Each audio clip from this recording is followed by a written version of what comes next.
સ્વામિનારાયણ સાક્ષાદ અક્ષર પુરુષોત્તમ સર્વેભ્ય પરમં શાંતિ આનંદમ સુખમર્પયેત. શ્રી સ્વામિનારાયણ ભગવાનની જય. શ્રી અક્ષર પુરુષોત્તમ મહારાજની જય. શ્રી ગુણાતીતાનંદ સ્વામી મહારાજની જય. શ્રી પ્રમુખ સ્વામી મહારાજની જય. શ્રી મહંત સ્વામી મહારાજની જય.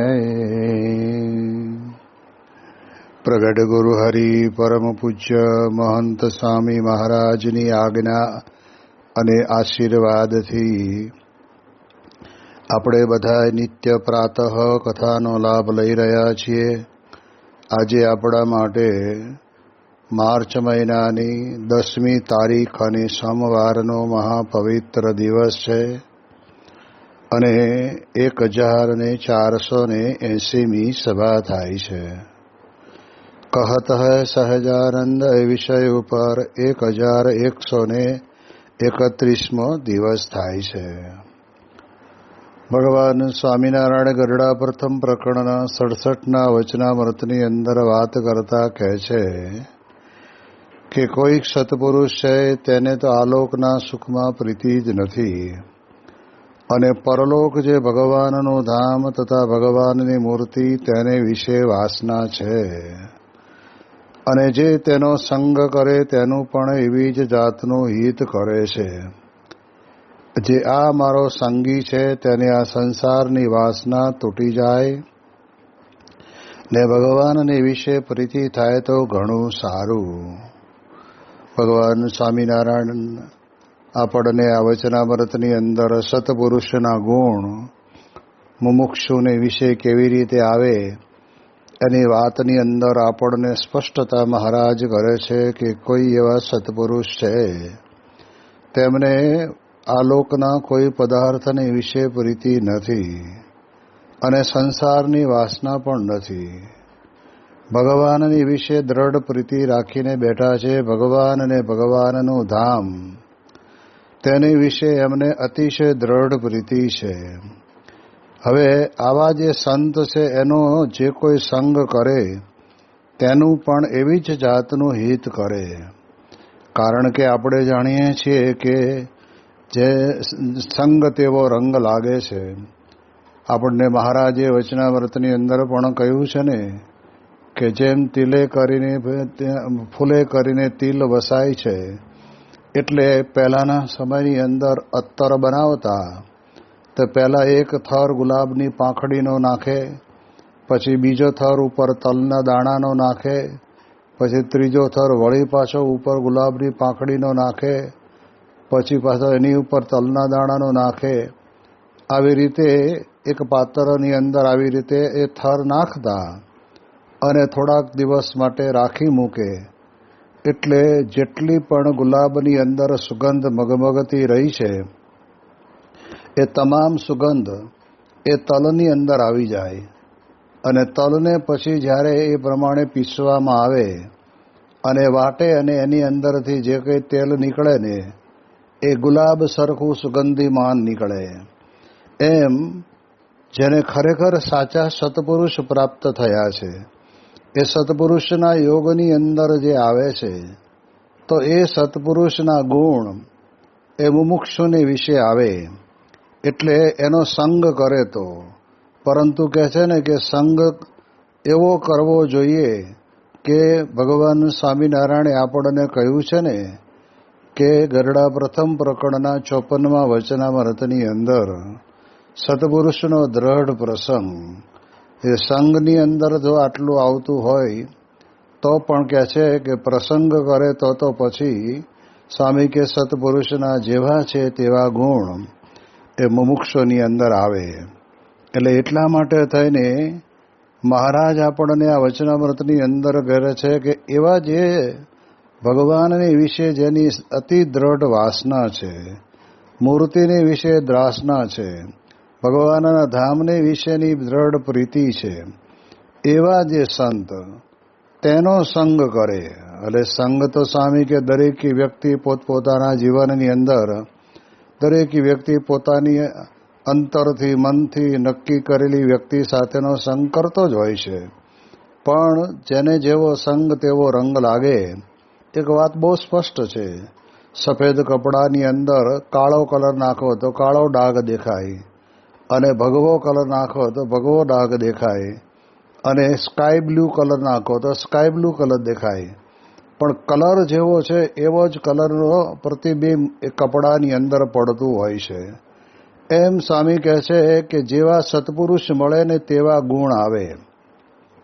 એટલે આપણે જાણીએ છીએ કે સત્પુરુષના ગુણો તો આપણે ભગવાન સ્વામિનારાયણે બહુ સ્પષ્ટ 2 શબ્દોની અંદર જ કહી દીધા કે એક તો પોતાને પોતાના જીવનની અંદર સંસારની અંદર ક્યાંય વાસના નથી, કોઈ પદાર્થની વિશે પણ વાસના નથી, અને સાથે સાથે ભગવાનનું ધામ અને ભગવાનની મૂર્તિ એની વિશે અતિશય પ્રીતિ છે. હવે આ જે 2 વાત છે ને એ આપણને બાહ્ય દ્રષ્ટિએ આપણને જણામાં આવશે નહીં. એના માટે તો સ્વામી કહે છે કે નિત્ય વ્રતે જ્યારે એના યોગની અંદર રહીએ અને એનું જીવન એટલું શુદ્ધ અને પવિત્ર હોય કે જેની અંદર જોનાર વ્યક્તિને પોતાના મનની અંદર સહેજે સહેજે સત્પુરુષના ગુણનું દર્શન થાય. તો આપણે જાણીએ છીએ કે આપણે ત્યાં આગળ મહારાજ પોતે ગુણાતીત સત્પુરુષ દ્વારા પ્રગટ રહ્યા, અને એ ગુણાતીત સત્પુરુષોનું જીવન આજે આપણે જોઈએ તો કોઈ પણ વ્યક્તિ નજીક જઈને જોવે તો પણ એને ખબર પડી જાય એમ છે. કારણ કે એ સત્પુરુષમાં રહેલી જે શુદ્ધતા, હૃદયની પવિત્રતા એ સામી વ્યક્તિના અંતરની અંદર એને 100% સ્પર્શી જાય છે. પ્રમુખ સ્વામી મહારાજ અને મહંત સ્વામી મહારાજના યોગની અંદર જેટલા લોકો આવ્યા તે દરેકને એનો સ્પર્શ થયો. જેમ આપણે જાણીએ છીએ કે એક જૈન ધર્મના ધર્માચાર્ય એ પોતે પ્રમુખ સ્વામી મહારાજના દર્શન કરવા માટે થઈને ત્યાં દુબઈ અબુધાબીની અંદર પધાર્યા હશે, અને તે વખતના સમયની અંદર પ્રમુખ સ્વામી મહારાજના જીવનની અંદર રહેલી સાધુતા, પ્રમુખ સ્વામી મહારાજના જીવનની અંદર રહેલી ભગવાનની વિશેની પ્રીતિ એ કોઈને દેખાડવી પડતી નથી, અને દેખાડવાથી કાંઈ મળી જતું નથી. એ તો ઓટોમેટિક એમનું પવિત્ર જીવન જ કહી દે. જેમ ડૉક્ટર સુબ્રમણ્યમ સાહેબ એ પોતે પ્રમુખ સ્વામી મહારાજનું ઓપરેશન કરવાના હતા, અને એ પોતે કર્મની અંદર વિશેષ કરીને માનનાર વ્યક્તિ, જેમણે પોતાના હાથ વડે કરીને 20,000 જેટલા બાયપાસ સર્જરીના ઓપરેશન કર્યા હોય, એ કેટલા બધા હોશિયાર અને બુદ્ધિશાળી હોય. પણ પ્રમુખ સ્વામી મહારાજ ગુજરાતી 4 ચોપડી ભણેલા, અને આમ લોક દ્રષ્ટિએ ભણતરની અંદર પણ એમનું વિશેષ કાંઈ જ્ઞાન નહીં. તેમ છતાં પ્રમુખ સ્વામી મહારાજનો એક વિચાર કે આપણે અત્યારે ઓપરેશન નથી કરાવવું, ઓપરેશન ઠાકોરજી જાગે અને ઠાકોરજીને મેવા મીઠાઈ ધરાવી દેવામાં આવે, અને પછી આપણા ઓપરેશન દરમિયાનની અંદર આપણી સાથે હરિકૃષ્ણ મહારાજને ત્યાં મારી સામે પધરાવો અને પછી ઓપરેશન કરવું છે. હવે ડૉક્ટર પોતે જાણે છે કે ઓપરેશન તો મારે કરવાનું છે, એમાં એમના ભગવાન કંઈ ઓપરેશન કરવાના નથી. પણ આ પ્રસંગ ઉપરથી એને પોતાને અંતરની અંદર પ્રતીતિ થઈ કે આ સંત કેટલા શુદ્ધ હૃદયના છે કે જેમને જગતની પોરની કોઈ વાસના નથી. અને સાથે સાથે આપણે જાણીએ કે ભગવાનમાં કેટલી અનહદ પ્રીતિ છે. જ્યારે સ્વામીશ્રી પોતે એવા સમય ઉપર આવીને ઊભા રહેલા હતા કે જેમ કહેવાય છે કે અગ્નિનો ગોળો સળગતો હોય ને ક્યારે બ્લાસ્ટ થાય એનું નક્કી નહીં, એવો સમય હતો. અને ત્યારે ડૉક્ટર સુબ્રમણ્યમ પોતે બોલેલા કે સ્વામીજી કેમ વિલંબ કરે છે, કારણ કે આ જગ્યાએ જો મારા પિતા હોય તો હું 1 મિનિટ પણ વાર ન જોઉં, વિલંબ ન કરું, અને તાત્કાલિક ઓપરેશન કરી નાખું. પરંતુ સ્વામીશ્રી કેમ આમ કરે છે? એમને જ્યારે એને ખબર પડી કે પોતાના ઈષ્ટદેવને સાથે લઈને એ પોતે ઓપરેશનની અંદર આવવાના છે, તો આપણને ખ્યાલ આવે કે એમને પોતાને પ્રમુખ સ્વામી મહારાજનો સંગ થયો ને, અને પછી કર્મવીર હોવા છતાં પણ એમને પોતાને ખ્યાલ આવ્યો કે આવી રીતે આવા સંતના સંગની અંદર રહેવાથી જે નાસ્તિકપણાના જે કંઈક નાના મોટા સ્વભાવ પ્રકૃતિ એમનામાં રહ્યા હશે એ ટળી ગયા. અને જાહેરની અંદર ન્યુયોર્કમાં ઓપરેશન થઈ ગયા પછી સ્વામીશ્રીને જરૂર સારું થયું, ત્યારે તે વખતે એમનો સત્કાર સમારંભ કરવાનું એ બધી સંસ્થાના હરિભક્તોએ વિચાર કરેલો. અને તે વખતના સમયની અંદર આપણે જાણીએ એ પ્રમાણે ડૉક્ટર સુબ્રમણ્યમ પોતે સ્ટેજ ઉપર જાહેરમાં પ્રમુખ સ્વામી મહારાજને સાષ્ટાંગ દંડવત પ્રણામ કરે છે. ત્યારે એ જોઈને આપણને એમ લાગે કે સ્વામીશ્રીના જીવનની અંદર કેટલી સચ્ચાઈ રહી છે, કેટલું ભગવાનનું પ્રધાનપણું છે. અને એમનો સંગ લાગ્યો એટલે પોતાના જીવનની અંદર એ પોતે અભિભૂત થયા. ત્યાં આગળ ત્યાંની જેને કહેવાય કે ટીવી ચેનલવાળા કોઈએ ડૉક્ટર સુબ્રમણ્યમ સાહેબને પ્રશ્ન પૂછેલો કે પ્રમુખ સ્વામી મહારાજના હૃદયને તમે શરીરની અંદરથી બહાર કાઢી કૃત્રિમ હૃદય વડે કરીને તમે જે કંઈ સર્જરી કરવાની હતી એ કરી રાખી, અને તે વખતે સ્વામીશ્રીનું આ જે હૃદય તમે પોતાના હાથની અંદર પકડ્યું ત્યારે તમને કેવો અનુભવ થયો?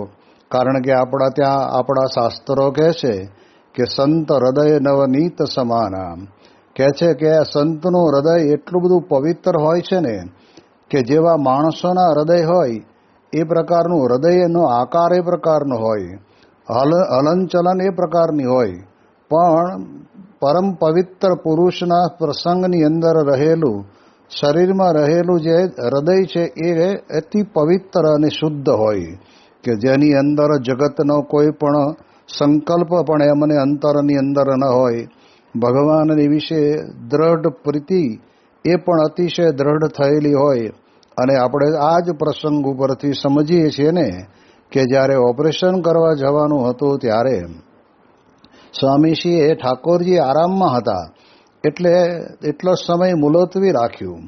આ પ્રસંગ ઉપરથી ખબર પડે કે પ્રમુખ સ્વામી મહારાજને પોતાના દેહ કરતાં, પોતાના દેહને વિશે આવેલી બીમારી કરતાં વધારે મહત્વ કે એ ઓપરેશનની અંદર મારા ઈષ્ટદેવ ભગવાન સ્વામિનારાયણની દ્રષ્ટિ મારા ઉપર રહે એ મહત્વની છે.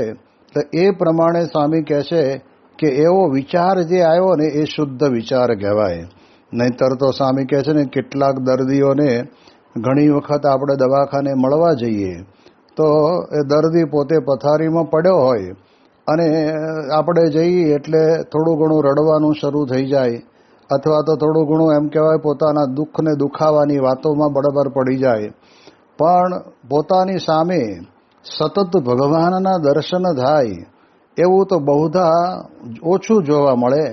જેને સત્સંગનો રંગ લાગ્યો છે અને સત્સંગના રંગે રંગાયા છે અને એને મનની અંદર એમ છે કે કાર્ય તો બધા ડૉક્ટર કરવાના છે, પરંતુ કહે છે કે એની અંદર સફળતા આપવાનું કામ ભગવાનને સંત કરે છે.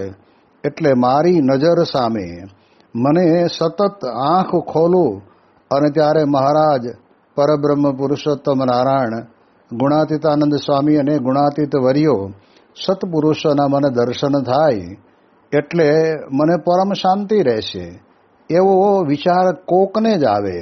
બાકી તો બધા તમે જોવા જાઓ તો આ પ્રમાણે ભલે આપણે જાણીએ છીએ કે શારીરિક પરિસ્થિતિ ત્યાં આગળ શરીર ઉપર વાઢકાપ મૂકેલા હોય એટલે નાવા ધોવાની એ બધી પ્રકારની મનાઈ કરી હોય, પણ ભગવાનનો ભક્ત હોય ને એને ભગવાનનો જ વિચાર આવે. એટલે એ વખતના સમયની અંદર પ્રમુખ સ્વામી મહારાજના આ એક સંકલ્પ ઉપર ડૉક્ટર સુબ્રમણ્યમ સાહેબ પોતે બોલેલા કે જ્યારે પ્રમુખ સ્વામી મહારાજના હૃદયનો મેં સ્પર્શ કર્યો ત્યારે મને દિવ્યતાની અનુભૂતિ મારા શરીરના અંગો અંગની અંદર મને થઈ તો આપણને ખ્યાલ આવે કે આવા જે સંત છે એના સંગની અંદર જે કોઈ આવે એને સત્પુરુષ પણ એવું જ વિચારે કે ભલે એ મારું ઓપરેશન કરે પણ મારે એમના જીવનનું ઓપરેશન કરવું પડે, કરી નાખવું, કે જેથી કરીને એક કર્મ ઉપર રહેલી વ્યક્તિને આ પ્રમાણે ભગવાન આ પૃથ્વી ઉપર સાકાર છે, ભગવાન પૃથ્વી ઉપર અખંડ રહ્યા છે અને ભગવાન આવા ગુણાતીત સત્પુરુષને વિશે રહ્યા છે. એ પ્રકારનું જે એમના જીવનની અંદર જે માન્યું છે એને વિશેષ દ્રઢ કરીને એ સમજે એવું ગુણાતીત સત્પુરુષના જીવનની અંદર આપણને સહેજે સહેજે દેખાતું હોય છે. અને એટલા જ માટે થઈને એ ડૉક્ટર સુબ્રમણ્યમ સાહેબ એ પોતે જેટલી વખત ગુજરાતની અંદર આવ્યા એટલી વખત પ્રમુખ સ્વામી મહારાજ એ એમના 20,000 પેશન્ટોમાંના એક અતિ પવિત્ર પેશન્ટ હતા અને એમના દ્વારા એમને ભગવાનને વિશે પણ શ્રદ્ધા જાગી, ભગવાનને વિશે પણ પ્રીતિ થઈ. એટલે એ દ્રષ્ટિથી આપણે વિચારીએ તો આપણને ખ્યાલ આવે. અને એક વખત તો અમદાવાદની અંદર ડૉક્ટર ચોકસીના દવાખાનાના ઉદ્ઘાટન નિમિત્તે આવવાના હતા, આવ્યા હતા, ઉદ્ઘાટન થઈ ગયું. પછી એમની પાસે થોડો સમય હશે એટલે એમણે પ્રમુખ સ્વામી મહારાજ ક્યાં બિરાજમાન છે એ તપાસ કરાવી. અને ત્યારે હિંમતનગર કે મોડાસા બેમાંથી એક જગ્યાએ તે વખતે પ્રમુખ સ્વામી મહારાજ બિરાજતા હતા તો નજીક જ કહેવાય. એટલે ડૉક્ટર ચોકસીને ગાડીની અંદર લઈ અને ત્યાં આગળ જાય છે ત્યારે રસ્તામાં ડૉક્ટર ચોકસીને ડૉક્ટર સુબ્રમણ્યમ સાહેબ પૂછે છે કે ચોકસી તમે શ્રીમદ ભગવદ્ ગીતા વાંચી છે? અને ત્યારે તેણે કહ્યું કે સાહેબ એ તો વાંચી જ હોય ને, કારણ કે આ તો ભારતની અંદર રહેનારા અને હિન્દુ ધર્મને માનનારા એટલે સ્વાભાવિક રીતે મોટા ભાગના લોકોને શ્રીમદ ભગવદ્ ગીતાનું એ પઠન પાઠન કરેલું જ હોય. એટલે એમણે કહ્યું કે આ વાંચી છે. અને ત્યારે ડૉક્ટર સુબ્રમણ્યમ સાહેબે કહ્યું કે એની અંદર કે સ્થિત પ્રજ્ઞ પુરુષના લક્ષણ લખ્યા છે, કારણ કે શ્રીમદ ભગવદ્ ગીતા એ સંપૂર્ણપણે અક્ષર બ્રહ્મને પ્રકાશિત કરે છે, પુરુષોત્તમ નારાયણને પ્રકાશિત કરે છે. પુરુષોત્તમ નારાયણનો આશરો કરવાથી, મનના માનેલા બધા જ ધર્મોને મૂકી દેવાથી એ નિશંકપણે તમે મારે શરણે આવો તો તમારું કલ્યાણ હું કરીશ. આવી પ્રકારના કેટલા બધી પ્રકારના ભગવાનના શરણે જવાના એ ઉદ્ગારો ભગવાન કૃષ્ણ પરમાત્માએ પોતે શ્રીમદ ભગવદ્ ગીતાની અંદર ગયા છે. એમની ત્રિગુણી માયાની પણ કોઈ તરી શકે નહીં, પણ જે ભગવાન કહે છે કે મારે શરણે આવે એ આવી માયાને તરી જાય છે. એટલે એ દ્રષ્ટિએ કરીને શ્રીમદ ભગવદ્ ગીતા તો એટલું અદ્ભુત શાસ્ત્ર છે કે જેની અંદર જે તે સમયની અંદર, જે તે વર્ષોની અંદર, જે તે યુગોની અંદર મનુષ્ય માત્રને પોતાના જીવનની અંદર પોતાની હયાતીમાં ભગવાન પૃથ્વી ઉપર સદાય પ્રગટ હોય એવું પણ આપણને સ્પષ્ટપણે શ્રીમદ ભગવદ્ ગીતા બતાવે. તો એવું શાસ્ત્ર છે કે જેની અંદર સ્થિત પ્રજ્ઞતા એટલે કહેવાય છે કે આ સંસાર વ્યવહારની અંદર પ્રવૃત્તિ કરતા હોય પણ એ પ્રવૃત્તિનો લેશ માત્ર વેગ એમને ચડ્યો ન હોય, એ પ્રવૃત્તિની અંદર બંધાયા ના હોય. ગમે તેવા સન્માન થાય તો એની અંદર ફૂલાઈ જતા ન હોય, ગમે તેવા અપમાન થાય તો એની અંદર ક્યારેય પણ પોતાના મનની અંદર અપમાનથી એ પોતે જણાઈ જતા ન હોય. એવી પ્રકારની સ્થિતિ કે સુખ દુઃખની અંદર પણ સમતા રાખે, કારણ કે આ બહુ અઘરું છે. સુખ આવે ત્યારે માણસ પોળો થઈ જાય અને દુઃખ આવે ને ત્યારે રડ્યા સિવાય બીજું કરે નહીં. એક આપણે સમાજની અંદર આવો ઘણો બધો વર્ગ જોયો છે, પરંતુ એવા ગુણાતીત સંત છે કે જે પોતે પોતાના જીવનની અંદર આવી રીતે સુખ અને દુઃખની અંદર સમતા રાખીને એ જીવન જીવે છે. તો એવા સંતના દર્શન કર્યા છે. હવે શ્રીમદ ભગવદ્ ગીતાની અંદર આ પ્રમાણે સત્પુરુષના લક્ષણ લખ્યા છે. એને ડૉક્ટર સુબ્રમણ્યમ સાહેબે ક્યારે વાંચ્યા હશે, પણ એનો જેને કહેવાય કે તદ્ભાવને પામેલા એવા ગુણાતીત સત્પુરુષનો અનુભવ તો સ્વામીશ્રીના ઓપરેશન દરમિયાન એમને એમના જીવનની અંદર થયો. અને ત્યારે ડૉક્ટર ચોકસી એમ કહે છે કે સાહેબ અત્યારે તો એવું કોઈ હોય એવું નજરમાં આવતું નથી. અને ત્યારે ડૉક્ટર સુબ્રમણ્યમ સાહેબે કહ્યું કે ચોકસી, હું તમને આજે એવા સંતના દર્શન કરવા માટે લઈ જઉં છું જેને પોતાના જીવનની અંદર અનુભવ થયો. એટલે મહારાજ અહીંયા કહે છે ને કે આવા જે કોઈ સંત છે અને એનો જે સંગ કરે એને પોતાના જીવનની અંદર એ સત્પુરુષની વિશે રહેલી દિવ્યતા, સત્પુરુષમાં રહેલી સાધુતા, સત્પુરુષમાં રહેલો નિરહંકારીપણું, આ બધું જ એ દરેક વ્યક્તિને પોતાના જીવનની અંદર સ્પર્શી જતું હોય છે. જેમ આપણે જાણીએ કે પાંડુરંગ આઠવલેજી દાદાની એક શિબિર અહિલ્લાબાદની અંદર હતી અને તે વખતે પ્રમુખ સ્વામી મહારાજને શારીરિક તકલીફ હોવા છતાં સ્વામીશ્રીએ વિચાર કર્યો કે આપણે પહેલાં એમના શિબિરનું કામ પૂરું કરીએ, પછી ટાઈમ લઈએ અને પછી આ થાપાનું ઓપરેશન કરાવશું. પણ તે વખતના સમયની અંદર એવી બીમારીની અંદર પણ પ્રમુખ સ્વામી મહારાજ પોતે ત્યાં આગળ ગયા. હવે આ વાતની પણ ત્યાં વખતે પાંડુરંગ આઠવલેજીને ખબર પડી હશે એટલે એ પણ એમને અનુભવ થયો. બીજી વાત ત્યાં આગળ નજરે દેખાય એવી કે આટલી બધી સંખ્યાની અંદર સ્વાધ્યાય પરિવારના ભક્તો આવેલા અને એ પ્રવચન માળા પૂરી થઈ અને નીચે એક ટેન્ટની અંદર કહેતા તંબુની અંદર રિસેપ્શન જેવું હશે ત્યાં થોડી વાર બેસી અને કંઈક ફળફળાદીની આપલે કરવામાં આવે એવા હેતુસર એ પાંડુરંગ આઠવલેજી પોતે તે વખતે ચાલે ત્યારે ટેકો દેવા માટે એક લાકડી રાખતા હતા અને એ લાકડી લેવાનું એ પોતે ભૂલી ગયા અને 2 ડગલા આગળ નીકળી ગયા અને પ્રમુખ સ્વામી મહારાજ 2 ડગલા પાછળ હતા. તો તરત જ પ્રમુખ સ્વામી મહારાજે જોઈ લીધું કે પાંડુરંગ આઠવલેજીની આ એમની ટેકાની લાકડી અહીંયા રહી ગઈ છે. એટલે સ્વામીશ્રીએ પોતે જાતે વાંકા વળીને એ લાકડી ત્યાં લીધી. એ હજારો મુમુક્ષુઓએ ત્યાં જોયું અને આગળ જઈને પાંડુરંગ આઠવલેજીને હાથમાં આપી કે દાદાજી આ તમારો ટેકાની લાકડી. અને ત્યારે એ પાંડુરંગ આઠવલેને પણ થયું કે પ્રમુખ સ્વામી મહારાજ આવડી મોટી સંસ્થાના આધ્યાત્મિક ધર્મગુરુ છે, છતાં પણ એમનામાં કેટલું જબરદસ્ત નિર્માણીપણું છે કે મારા જેવાની લાકડી લઈ અને હું ભૂલી ગયો એ મારી ભૂલ કહેવાય, પણ મને એ લઈને હાથમાં આપી. એટલે પ્રમુખ સ્વામી મહારાજને વિશે અહંકારનો લેશ માત્ર ભાવ નથી એ પણ આપણને સ્પષ્ટ દેખાય છે.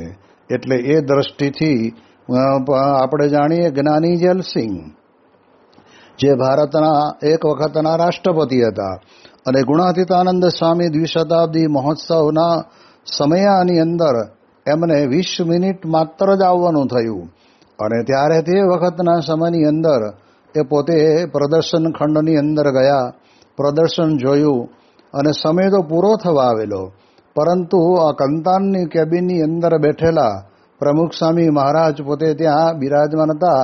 અને જ્યારે જે વખતે જ્ઞાની જેલસિંહ પોતે આવ્યા અને એકબીજાને મળે છે અને પ્રથમ નજરની અંદર જ જ્ઞાની જેલસિંહ પોતે અંતરથી અભિભૂત થઈ ગયા અને તરત જ પ્રમુખ સ્વામી મહારાજની દિવ્ય ચક્ષુની અંદર એ જે દિવ્યતા ભરેલી હતી, એમનું અંતઃકરણ કેટલું પવિત્ર અને શુદ્ધ હતું એનો અનુભવ થયો એક વાક્યની અંદર.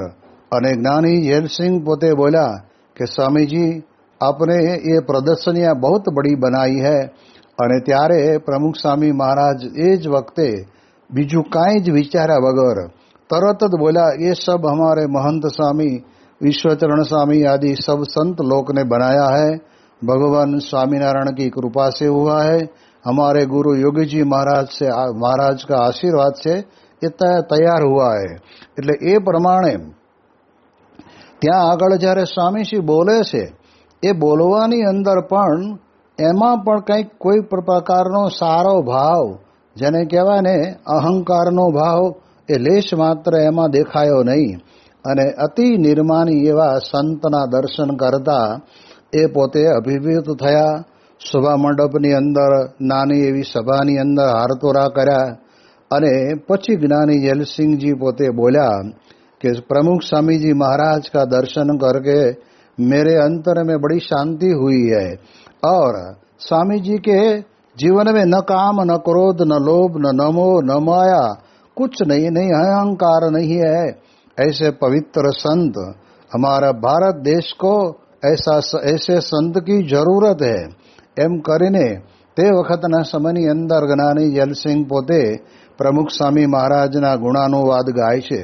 તો આપણે જાણીએ કે આવો સંગ જેને થાય એને અનુભવ થતો હોય છે અને એ અનુભવના કારણે કરીને કહેવું પડતું નથી કે અમારે ત્યાં પ્રમુખ સ્વામી મહારાજ છે ને એ મહાન પવિત્ર સંત છે. એ ઓટોમેટિક આવનાર વ્યક્તિના જીવનની અંદર એને પોતાને સંપૂર્ણપણે અનુભવ થઈ જાય છે. આવી જ રીતે આપણે જાણીએ કે એમણે પછી ज्ञानी जलसिंहे कहूं कि प्रमुख स्वामी महाराज ने कि आप जब दिल्ली पधारो तब हमारे राष्ट्रपति भवन में अवश्य पधारना, मैं आपकी प्रतीक्षा कर रहा हूं. एम करीने एमणे पोते आ प्रमाणे वात करी तो आपने ख्याल आवे अने योगानु योग केवुं बन्युं कि दिल्ली जवानुं थयुं हशे अने राष्ट्रपति भवन में जवानो प्रोग्राम गोठवायो. हवे प्रमुख स्वामी महाराज केटला निर्मळ अंतकरणवाळा छे, એવા ગુણાતીત સંત છે કે જે ત્યાં આગળ અંદર પ્રવેશ કરે છે ત્યારે જ ત્યાં આગળ સિક્યુરિટી ગાર્ડ જે ઊભા હોય ને એમને જ પૂછ્યું કે અમારે આ પ્રમાણે સાહેબને મળવાનું છે તો કઈ બાજુ જઈએ, એટલે રસ્તો બતાવ્યો એટલે ત્યાં પોર્ચની અંદર એમના પીએ કે સેક્રેટરી એ રિસીવ કરવા માટે ઊભા હશે. સ્વામીશ્રી પોતે ઉપર પધારીને ત્યાં આગળ 1 કલાક કીર્તન ભક્તિનો કાર્યક્રમ થયો. વિવેક સાગર સ્વામીજીએ હિન્દીમાં પ્રવચન કર્યું, પ્રમુખ સ્વામી મહારાજે પણ હિન્દીમાં આશીર્વાદ આપ્યા. આ બધું થયું.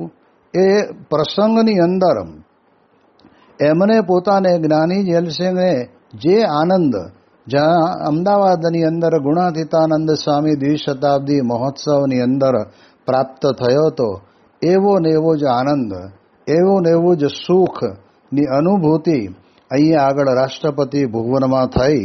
અને પછી એમણે કહ્યું કે સ્વામીજીએ ત્યાં આગળ એમનો સત્કાર કર્યો, હારતોરા કર્યા, શાલ ઓઢાડી, સુવર્ણ રસિત કળશ અર્પણ કર્યો. અને ત્યારે જ્ઞાની જલસિંહ એટલાથી પરિતૃપ્ત ન થયા, પણ એમણે કહ્યું કે સ્વામીજી તમે મને કૃપા કરીને એવી વસ્તુ આપો જે કાયમ માટે મને સ્મૃતિ રહે. અને ત્યારે પ્રમુખ સ્વામી મહારાજ પોતે એમના અંતરના ભાવને સમજી ગયેલા અને એટલે સ્વામીજીએ પોતાના ગળાની અંદર જે માળા રાખેલી, જેમણે કલાક સુધી ત્યાં આગળ ફેરવેલી, એ માળા લઈને તે વખતે જ્ઞાની જલસિંહને આપી, ઓલ ઇન વન મૂર્તિ આપી અને કહ્યું કે તમે દેશનું સંચાલન કરો છો તો ક્યારેક એવી વિકટ પ્રશ્ન આવે તો આ તમે માળા રોજ ભગવાન સ્વામિનારાયણની 5 કરજો, ગુરુ ગ્રંથ સાહેબની માળા કરજો અને તમારા જીવનની અંદર આવેલું સંકટ છે દૂર થઈ જશે અને સ્વામિનારાયણ મંત્ર બોલજો. ત્યારે તે વખતે જ્ઞાની જલસિંહ પોતે કહે છે कि स्वामीनारायण भगवान को मैंने दर्शन नहीं किया है तो आपकी माला हम घुमाएंगे. स्वामीनारायण भगवान का दर्शन नहीं किया इसलिए स्वामी के हम भी हमारा गुरु शास्त्री जी महाराज की आज्ञा से हम भगवान स्वामीनारायण की ही माला घुमाते हैं, तो आप भी ऐसे भगवान की माला घुमाओ. અને ત્યાર પછી એ સ્વામી બાપાએ ત્યાંથી વિદાય લીધી તો ત્યાં ગેટ ઉપર જે સિક્યુરિટી ગાર્ડ હતા એને પણ ભગવાનની મૂર્તિને માળા આપી. ત્યારે આપણને ખબર પડે કે આવા જે સત્પુરુષ છે એના સંગની અંદર જે કોઈ આવે એ પોતે એવા સત્સંગના રંગે રંગાઈ જાય. આપણે જાણીએ છીએ કે લાંબા સમય સુધી એ પોતે જ્ઞાની જલસિંહ પોતે પૃથ્વી ઉપર રહ્યા, પણ એ ઓલ ઇન વન મૂર્તિ અને માળા એ પ્રમુખ સ્વામી મહારાજે આપેલી એને પોતાની સાથે રાખતા, માળા કરતા. એટલે એ દ્રષ્ટિથી આપણે વિચાર કરીએ તો આપણને ખ્યાલ આવે કે આવા જે ગુણાતીત સંત છે એના સંગની અંદર જે આવે એને એ સત્પુરુષ પોતા જેવો આનંદ ભગવાનનો પોતે લે છે. એવા આનંદના ભોગતા બનાવવાનું એક ભગીરથ કાર્ય એ સત્પુરુષ કરતા હોય છે. એટલે એવો સંગ થઈ જાય તો મોટું કામ થતું હોય છે. અને એટલા જ માટે થઈને આપણે આ વચનામૃતના આધાર ઉપર સત્પુરુષના ગુણ મુમુક્ષમાં વિશેષ કરીને આવે એને માટેની વિશેષ વાતો આપણે આવતીકાલે કરીશું. શ્રી સ્વામિનારાયણ ભગવાનની જય.